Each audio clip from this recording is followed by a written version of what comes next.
सलातुत तस्बीह का मुकम्मल तरीक़ा और फ़जीलत क्या है? बिस्मिल्लाहिर्रहमानिर्रहीम अल्हम्दुलिल्लाहि वहदा वस्सलातु वस्सलामु अला मन ला नबिय्य बअदा अम्मा बाद।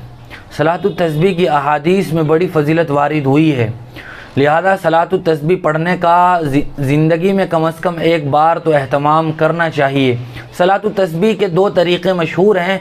आसान और सहल तरीक़ा यह है कि आदमी 4 रकात नफल सलातुत तस्बीह की नीयत से अपनी नमाज शुरू करे। पहले सना पढ़े, औज़ु बिल्लाह और बिस्मिल्लाह, सूरह फातिहा और सूरत मिलाए। उसके बाद रुकू में जाने से पहले 15 मरतबा वो तीसरा कलीमा पढ़ेगा, सुबहानल्लाहि वल्हम्दुलिल्लाहि वला इलाहा इल्लल्लाहु वल्लाहु अकबर। फिर रुकू में जाए, रुकू की तस्बीह कहने के बाद 10 मरतबा यही तस्बीह पढ़ेगा। फिर कौमे में आ जाए, फिर 10 मरतबा यही तस्बीह पढ़ेगा।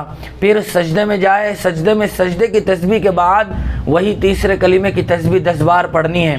फिर पहले सजदे के बाद जब जलसे में बैठेगा तो उस वक्त भी 10 मरतबा ये तस्बीह पढ़नी है। जलसे के बाद दूसरे सजदे में जाए, दूसरे सजदे में सजदे की तस्बीह के बाद 10 मरतबा वो तस्बीह पढ़े और फिर दूसरे सजदे से उठ जाए। दूसरी रकात में जाने से पहले बैठे बैठे 10 मरतबा वही तस्बीह पढ़े। इस तरह एक रकात में ये 75 बार 75 बार हो गया है।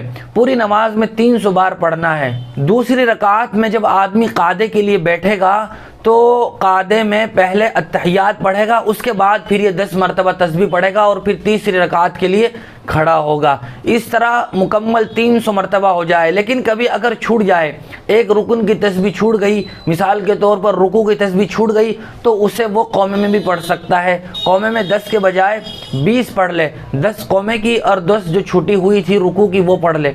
इसी तरह पहले सजदे में 10 तस्बीह छूट जाए तो जैसे में 20 बार तस्बीह पढ़ ले। इस तरह पूरी नमाज में 300 बार तस्बीह पढ़ना है।